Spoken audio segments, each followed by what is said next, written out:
오늘 잘 알려진 비유의 말씀이죠. 본문 마지막 구절에 비유의 핵심 메시지가 나옵니다. 먼저 된 자가 나중되고 나중된 자가 먼저 된다.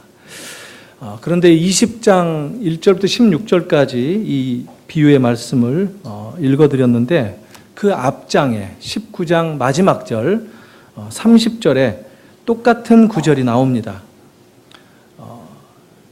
이렇게 같은 구절이 반복되고 그 사이에 에피소드, 이야기를 집어넣는 형식을 문학 기법으로 보통 우리말로는 수미상관법이다. 앞과 뒤가 이렇게 연결된다. 이렇게 얘기를 합니다. 인클루지오라고 하는 문학 기법으로 유대 이 문학에서 잘 알려져 있는 그런 표현입니다. 시나 산문에 오랫동안 그 내용과 뜻을, 의미를 기억하도록 하기 위해서 사용되는 것이죠. 우리나라의 참 아주 대표적인 시인이다라고 할 수 있는 김소월 씨 있죠. 이 소월의 엄마야 누나야 강변 살자 모르는 분 없죠. 엄마야 누나야 강변 살자 뜰에는 반짝이는 금모래 맞나요? 적어놨는데 금모래빛 뒷문 밖에는 갈잎의 노래 엄마야 누나야 강변 살자 앞뒤로 딱 맞는 이런 거에 잘 사용되는 그런 것입니다. 우리에게도 잘 알려져 있는 이 문학적인 방법입니다. 음식도 이런 음식이 있습니다. 위하고 아래하고 같은 걸로 안에다가 이렇게 착착 겹겹이 채우고 내용은 안에 있고 앞뒤로는 빵으로 이렇게 싸는 샌드위치라든가 햄버거 같은 그런 음식이 바로 이 인클루지오라는 방식으로 만든 음식이다. 이렇게 얘기할 수 있겠습니다. 오늘 예수님께서 들려주신 비유 말씀은 좀 별난 포도원 주인에 관한 이야기입니다. 좀 기이한 세상에서 보통 이해할 수 없는 방식으로 당신의 이 삶의 기준을 드러낸 그 포도원 주인 이야기입니다. 오늘날로 말하면 별난 고용주라고 얘기하겠죠. 앞뒤로 이렇게 묶어서 그 포도원 주인의 이야기를 예수님께서 비유로 들려주셨습니다. 비유라는 것은 항상 그렇죠. 천국은 이와 같다 하는 것입니다. 하나님 나라는 이렇게 얘기할 수 있다 하고 들려주신 이야기입니다. 오늘 본문은 이 품삯과 관련해서 먹고 사는 어떤 경제적인 행위에 관한 것이라든가 공정한 임금 지불 문제를 다루는 내용이 아닙니다. 사람들이 종종 포도원 주인이 하루 품삯을 지불할 때 뭔가 공정하지 못하게 이상한 기준으로 차등 지불한 것 같다라고 그래서 생긴 시비로 문제가 불거졌다. 이렇게 접근하는 경향들이 있습니다. 여기 나오는 포도원 주인은 하나님이라고 말할 수 있습니다. 그리고 오늘 이 나와 있는 이 구절들을 보면 어디에도 품삯을 조금이라도 깎인 사람들이 없습니다. 주인이 품삯을 덜 주기 위해서 무슨 어떤 다른 트릭을 썼거나 깎은 흔적이 조금도 나와 있지 않습니다. 품꾼 모두에게 일한 만큼 약속된 품삯을 충분히 주었다라는 내용이 오히려 오늘 본문의 내용입니다. 오히려 품삯을 더 받은 사람이 있지만 덜 받은 사람은 없다는 겁니다. 포도원 주인에게는 아무 문제가 없었다 하는 겁니다. 하나님에게는 아무 문제가 없다 하는 것이죠. 불공정하기보다 오히려 후한 모습, 자비로운 모습, 은혜를 베푸는 그런 모습이 나타난다는 겁니다. 문제는 하나님의 자비를 깨닫지 못한 일단의 품꾼들에게 있었다 하는 겁니다. 그들의 그릇된 기대감으로 주인의 처사가 부당하다라고 항의까지 했기 때문입니다. 본문의 상황을 더 잘 이해하기 위해서는 이 비유가 주어진 배경을 잠깐 살펴볼 필요가 있습니다. 오늘 비유는 베드로와 예수님과 나눴던 대화에 이어져서 나오는 예수님의 말씀이었습니다. 무슨 사건 끝에 예수님의 제자들에게 특히 베드로의 질문을 받았느냐면 젊은 부자가 와서 예수님에게 어떻게 하면 영생을 얻을 수 있습니까? 하고 묻습니다. 예수님이 처방을 내려주시는데 영생을 얻기 위해서 네가 가지고 있는 모든 재산을 다 팔아서 가난한 사람들에게 주고 너는 나를 따르라. 이렇게 얘기했습니다. 충격적이었겠죠? 이 젊은 제자는 슬픈 기색을 띠고 등을 돌리고 떠나갔다. 기록이 되어 있습니다. 예수님이 제자들에게 이제 그 젊은 부자 청년이 가는 것을 보시면서 들려주신 말씀입니다. 하나님 나라, 천국에 들어가는 것이 그렇게 어렵다. 사람들은 못한다. 오직 하나님만이 하신다 하는 이런 말씀을 주셨습니다. 그때 말씀을 듣고 있던 베드로가 19장 27절, 오늘 본문의 앞장입니다. 27절에서 이렇게 질문을 던집니다. 우리는 모든 것을 다 버리고 주님을 따랐는데 그러면 우리는 뭘 얻을 수 있습니까? 참 베드로다운 질문을 던졌습니다. 실제로 베드로는 처음 주님께서 부르셨을 때 모든 것을 다 버리고 주님을 쫓았죠. 아주 위대한 결단을 내렸죠. 여기서 따랐다라는 것은 따라 붙었다라는 얘기입니다. 꼭 붙어 다닌다라는 뜻입니다. 모든 것을 다 버리고 즉시 부자 청년과는 아주 대조적으로 예수님을 따라 붙었는데 도대체 이 베드로에게는 예수님이 무엇을 주실까? 이게 궁금했던 것입니다. 이에 대해서 예수님이 뭐라고 답을 주셨느냐면 세상이 새롭게 될 것이다. 세상이 뒤집어질 것이다. 나중에 완전히 하나님 나라가 이 땅으로 임하게 될 때, 하나님 나라로 변화될 때 그날이 오면 너희가 12보좌 위에 앉아서 12지파를 다스릴 것이다. 이렇게. 그리고 영생을 상속할 것이다. 영원한 생명을 얻을 것이다. 이렇게 말씀을 하셨습니다. 좀 알쏭달쏭하죠? 내용은 좀 기이한 내용도 들어있죠. 새롭게 될 것이다. 도대체 뭐가 새롭다는 얘기일까? 질서가 뒤바뀌게 된다라는 겁니다. upside down이라는 얘기입니다. 위에 있는 게 아래로 바뀌고 아래가 위로 뒤집혀진다 하는 이런 겁니다. 좀 이런 얘기 들으면 좀 섬찟해요. 무섭죠? 무슨 혁명과 같은 그런 얘기입니다. 그렇다는 거예요. 예수님 말씀이 바로 그런 혁명적인 변화가 올 것이다. 그러나 그 혁명은 힘으로 하는 혁명이 아니다. 예수님이 오늘 비유를 통해서 드러내신 혁명의 방식도 나와 있습니다. 여기서 영원, 영생을 얘기할 때 이 영원이라는 말을 어떤 시제로 접근하는 경우가 있는데 그렇지 않습니다. 영원은 시제가 아니고 이 삶의 질입니다.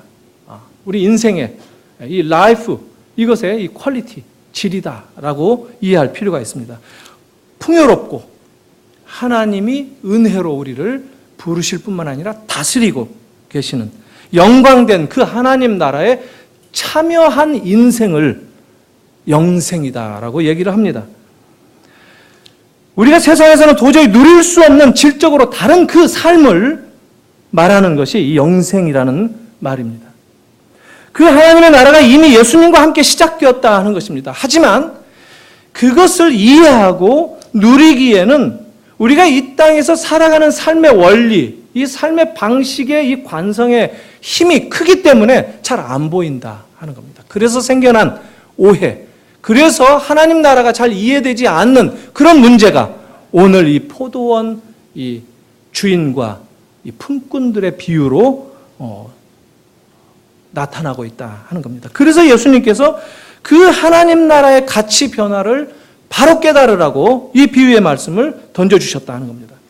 하나님 나라의 질서를 깨닫기 위해서 우리가 고려해야 될 가장 핵심적인 개념이 있다면 그것은 은혜의 원리입니다. 은혜의 법칙, 이게 중요하다 하는 겁니다. 그리고 그걸 가르쳐 주시기 위해서 오늘 말씀이 예수님께서 들려주신 비유의 말씀으로 등장합니다. 자, 오늘 비유를 한번 정리를 해보십시다. 포도원 주인은 포도 수확을 위해서 일할 사람들을 찾았습니다. 이른 아침부터 시장에 나가서 일꾼들을 찾아 데려오느라고 분주하게 움직이고 있는 모습을 보여줍니다. 유대 시간으로 0시에 시장을 나갔다고 하니까 영시는 우리 시간으로는 아침, 오전 6시입니다. 새벽 6시. 그러니까 보통 포도원의 품꾼이 하루 일을 한다 그러면 아침 6시에서 저녁 6시까지 12시간을 일을 합니다. 그런데 이상한 이 포도원 주인의 행동이 기록되고 있습니다. 인력시장에 가서 일당을 얼마를 주겠다. 한 데나리온씩 주겠다. 그때 하루 품삯이 보통 가격입니다. 그렇게 해서 사람들을 데려다 놓았는데 3시간씩을 터울로 해서 계속해서 시장에 사람들을 찾으러 이 주인이 나갔다 하는 겁니다. 아주 바쁘게. 시장에 나가서 빈둥거리면서 일자리를 서서 기다리고 있는 이 품꾼들을 계속해서 데려갔다고 합니다. 3시간 후니까 6시에서 9시, 또 낮 12시, 오후 3시, 그 다음 3시간 후면은 끝나는 시간 6시인데 그 끝나는 시간 1시간 전, 오후 5시쯤 마지막으로 가서 일자리가 없어서 서서 기다리고 있는 품꾼을 데리고 갔다. 이런 얘기를 합니다. 그들은 모두 하루 종일 품삯이 한 데나리온이다라는 얘기를 들었을 터입니다. 사실 오후 3시나 5시 다 되어가지고 불려온 사람들 중에는 이미 오전에 이 반나절 노동을 한탕 뛰고 다시 또 오후 일자리를 찾기 위해서 온 사람들도 있을지 모르겠어요. 그런데 오늘 본문상에 드러나는 것은 너희가 왜 여기 아직 서 있느냐 하고 포도원 주인이 얘기할 때 왜 종일토록 서 있느냐 물어봤을 때 불러주는 데가 없었다. 이렇게 대답을 합니다. 우리가 일할 곳을 찾지 못해서 그냥 서서 기다리고 있었다. 이렇게 얘기를 합니다. 아주 측은한 얘기를 합니다. 남은 시간을 계산해 볼 때 3시간, 1시간 이렇게 계산해 볼 때 늦게 부름받은 일꾼들이야말로 진정으로 행운의 품꾼들이었다. 이렇게 얘기할 수 있습니다. 근데 저녁 6시가 되어서 하루 일이 끝났을 때 주인은 청지기를 시켜서 품삯을 줘라 얘기합니다. 그런데 나중 온 일꾼부터 주기 시작해서 제일 먼저 온 일꾼은 가장 나중에 품삯을 받도록 이런 순서대로 품삯을 줍니다. 아마도 이른 아침부터 온 일꾼들은 임금을 이제 지불하는 것을 계속 보면서 지켜봤겠죠? 그래서 한 데나리온을 준다? 3시에 온 사람을? 어떤 기대감이 생기죠? 나는 몇 데나리온을 줄까? 더 주겠지? 이런 기대가 생긴 것입니다. 그런데 웬일입니까? 모두 똑같이 한 데나리온씩을 주고 마는 것이었습니다. 그러니까 왼종일 아침 새벽 6시부터 일한 사람이 큰 소리로 항의를 했습니다. 자기들에게 주어진 상황이 너무 불공평하다. 항변을 했습니다. 그때 포도원 주인은 그들의 항의를 아주 단호하게 그러면서도 부드럽게 거절을 합니다. 주인이 그 중에서 이제 이 그룹으로 항의를 했을 터이니까 주모자쯤으로 되는 한 사람에게 친구야 하고 불러서 얘기를 합니다. 너희가 약속된 품삯을 정확히 받지 않았느냐? 내가 선한 마음으로 늦게 온 사람들에게 자비를 베푼 것 때문에 시기하느냐? 이렇게 얘기를 한 것입니다. 포도원 주인의 이 마지막 말이 비유의 클라이맥스입니다. 포도원 주인이 사랑을 베푼 것이 비유의 핵심이다 하는 겁니다. 하나님이 사람들에게, 죄인들에게 구원을 베푼 것, 이것이 하나님 나라가 우리에게 임한 것의 현실이 되었다 하는 겁니다.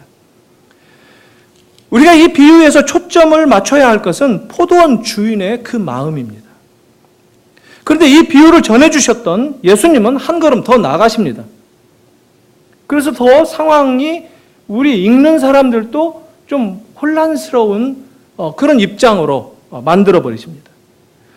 뭐라고 하느냐면 포도원의 주인, 사랑을 베풀었다. 그게 무슨 시비가 될 게 있느냐? 하고 말씀을 하시고 난 다음에 예수님은 덧붙이시기를 나중된 자가 먼저 되고 먼저 된 자가 나중된다. 이렇게 말씀하셨습니다. 처음 말씀드린 대로 19장 마지막 절에서도 똑같은 멘트가 나옵니다. 예수님의 이 말씀은 이 비유가 단순히 포도원 주인의 온정어린 사랑만을 말하기 위함은 아닙니다. 오히려 그 사랑의 실천이 몰고 온 결과, 즉 하나님 나라의 질서가 이 세상에서 생각하는 대로 이해할 수 있는 그런 모습이 아닌 것에 사람들이 깜짝 놀랄 수 있다 하는 것입니다. 세상이 뒤집어지는 그런 결과가 오게 된다는 것입니다. 오늘 비유의 상황에 말하는 바는 바로 예수님의 몰고 온 하나님 나라의 혁명은 놀라운 사랑의 혁명이다 하는 겁니다. 비록 늦게 부름을 받은 사람이라 할지라도 완전하게 자리가 보장될 뿐만 아니라 분명한 동일한 상급이 주어진다 하는 것입니다. 비록 소외당하고 남들이 알아주지 않아서 불러주는 사람들이 없을지라도 하나님 나라에 참여할 수 있다. 그리고 먼저 들어간 사람들과 나란히 중심에 들어갈 수 있다는 메시지가 있다는 겁니다. 반면에 부유하고 종교적으로 반듯한 사람들 중에는 평등과 공평의 구원을 외치는 사람들은 이런 하나님 나라가 오면 현재의 자기 지위가 흔들리기 때문에 하나님 나라가 온다는 사실이 복음이 아닙니다. 일할 곳이 없는 사람들, 이런 사람들은 하나님 나라의 그 뒤집혀지는 새로운 혁명의 질서, 하나님의 사랑으로 시작되어서 나타나는 하나님 나라의 이 질서가 복음입니다. 그들에게 진정한 축복이고 기회이고, 그러나 자기들이 가지고 있는 이점들, 자기들의 삶에 이 땅에서 구축해 놓은 삶의 지위와 살아가는 삶의 방식들에 익숙해져 있는, 그래서 이것들을 포기해야 하는 그런 젊은 부자와 같은 사람들은 이런 주님의 말씀이 하나님 나라의 새로운 질서가 좋은 소식이 아니다라는 것입니다. 한번 생각해 보십시다. 왼종일 일한 사람들이 주인의 사랑을 불공평하다고 항의하고 불평한 것이 부자 청년처럼 자기 것을 내어놓을 수가 있을까? 슬픈 기색을 띠고 등을 돌리고 돌아간 것처럼 비슷하다는 것이죠. 그러나 하루 해가 저무는 그 마지막 때까지 일자리가 없어서 일자리를 찾지 못한 그 품꾼들에게는 일할 기회가 주어진다는 그것이야말로 얼마나 큰 기쁜 복음이겠습니까? 예수님의 품으로 들어올 것을 환영받는다 하는 그 얘기를 듣는 죄인들에게 하나님 나라는 얼마나 복음이겠습니까? 그래서 죄인들에게 하나님 나라의 혁명은 아름다운 복음의 소식이다 하는 겁니다. 우리가 알아야 할 것은 일찍 일하러 온 품꾼과 나중에 일하러 온 늦게 불려온 품꾼 그 구분이 그들의 부지런하고 게으른 기준이 아니다라는 겁니다. 오히려 유대인이고 이방인이다라고 얘기할 수 있습니다. 물론 유대인, 이방인, 인종적인 뜻은 아닙니다. 영적인 측면에서 이해해야 되겠죠? 우리나라로 따지면 기독교 2000년 역사의 시각에서 본다면 정말 늦게 들어온 그런 기독교 이 교회라고 얘기할 수 있겠죠? 시간으로 따지면 우리는 한 5시 20분쯤 부름을 받은 품꾼들입니다.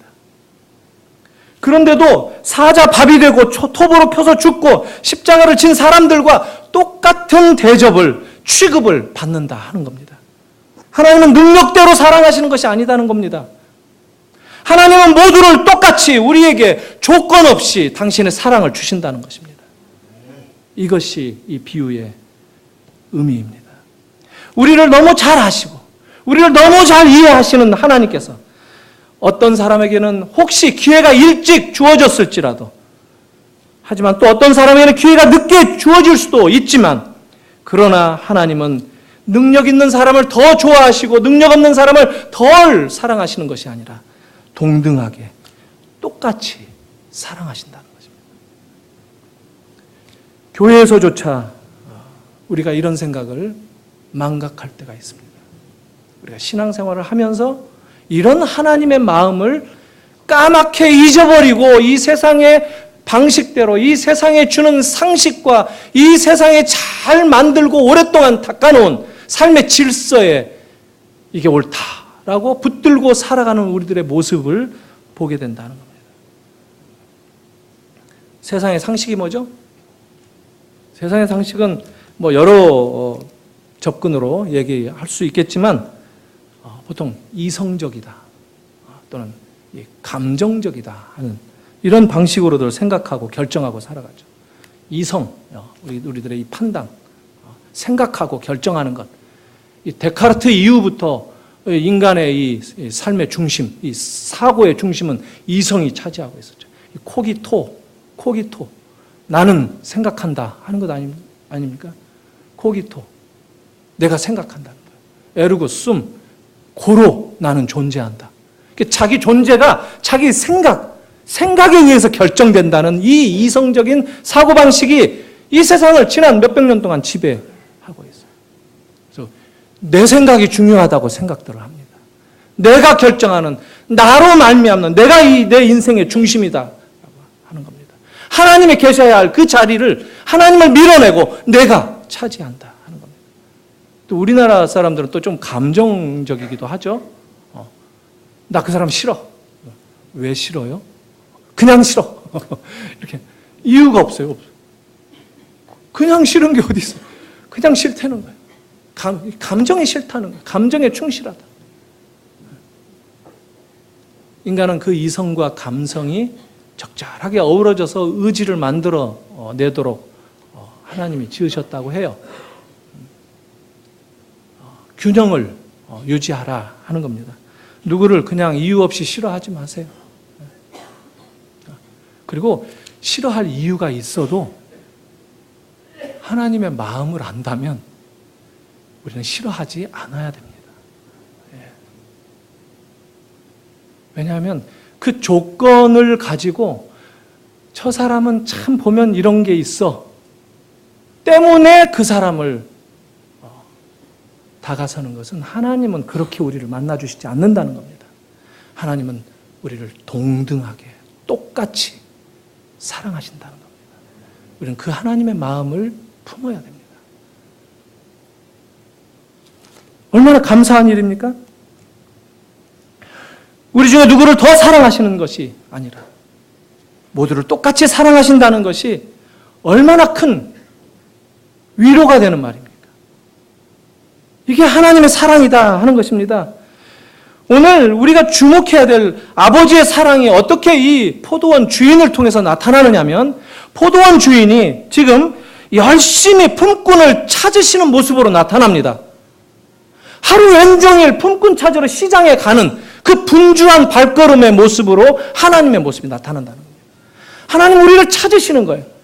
우리를 찾으러 분주하게 하루 온종일 다니시는 분이시다라는 거예요. 그 하나님의 마음을 우리가 알아야 된다는 거예요. 하나님 우리를 찾기 위해서 너무너무 애쓰신다는 거예요. 이 포도원 주인이 품꾼들을 좀 더 불러가지고 더군다나 능력 있는 품꾼들을 불러가지고 인센티브도 줘가면서 더 많은 소출을 해서 더 많은 돈을 벌겠다. 이런 구절, 이런 마음이 드러나는 구절이 단 한 단어도 나오지 않습니다. 사람들에게 일할 기회를 주는 거예요. 품꾼들을 그냥 포도원에 데려다 놓는 것이 어쩌면 이 포도원 주인이 보여주는 모습이라는 거예요. 하나님의 모습이라는 거예요.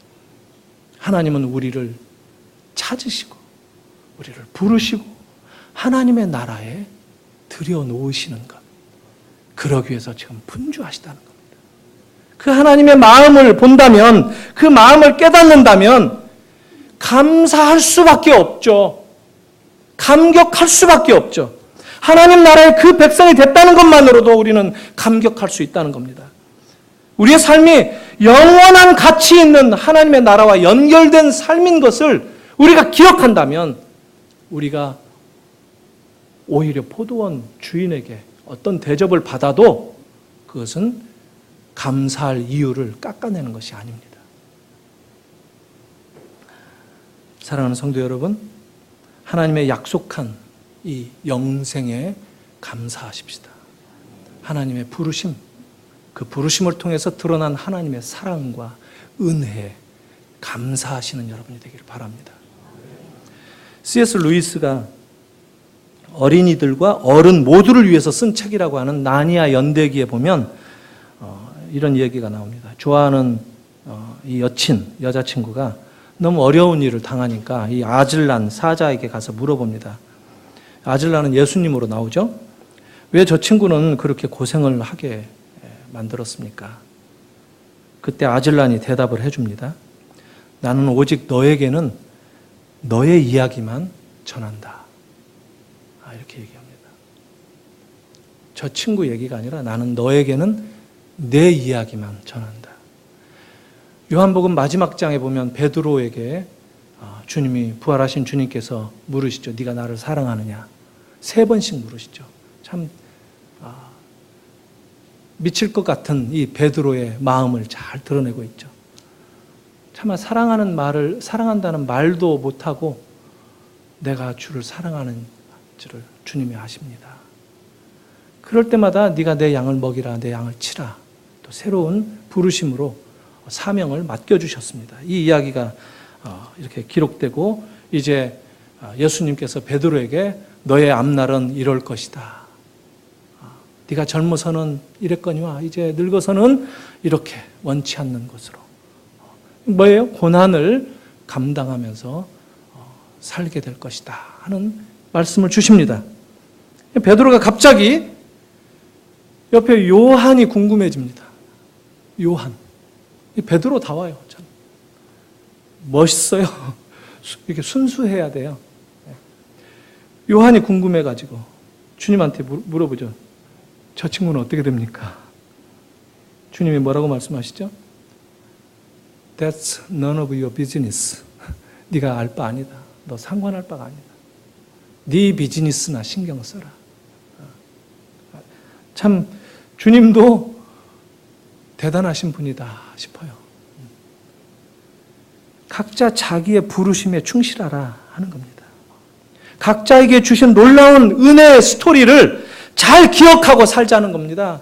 남을 부러워하고 남에게 눈길을 돌리는 게 아니라 내 인생에 내 스스로에게 집중하고 나의 부르심에 집중하는 그런 삶을 살라 하는, 내 신앙의 이야기를 내 인생 가운데 펼쳐가는 그런 삶을 살라. 이것이 중요하다는 겁니다. 하나님 나라는 먼저 된 자가 나중될 수 있고 나중된 자가 먼저 되는 그런 나라입니다. 어느 누구도 받아야 할 것을 못 받는 사람은 없습니다. 받아야 할 것보다 더 많이 받은 자들만 있습니다. 그것은 질투해야 될 이유가 아니라 감사해야 될 일입니다. 그것은 시기해야 될 일이 아니라 그것은 기뻐해야 될 하나님 나라의 논리입니다. 하나님 나라는 주님의 그 마음, 사랑과 은혜, 자비를 드러내는 그 주님의 마음이 지배하는 나라다라는 겁니다. 우리 교회도 그 질서가 지배되어야 될 것입니다. 주님의 마음을 기억하고 살아가는 여러분들이 되기를 바랍니다. 우리 교회에서 일하는 모든 구석구석의 삶의 원리가 적용되어지는 방식이 그 주님의 마음이 드러나는 모습이었으면 좋겠습니다. 그걸 위해서 우리가 기도해야 됩니다. 그걸 위해서 부르심에 감사할 줄 알아야 됩니다. 그 부르심을 기억한다면 얼마나 감사합니까? 이것들이 오직 은혜로만 가능하다 하는 것이 주님의 해석이십니다. 이게 아직도 믿을 수 없는 사람들이 있기도 해요. 그러나 지금이 바로잡을 타이밍입니다. 지금이 하나님의 사랑과 은혜를 붙잡을 수 있는 기회다라는 겁니다.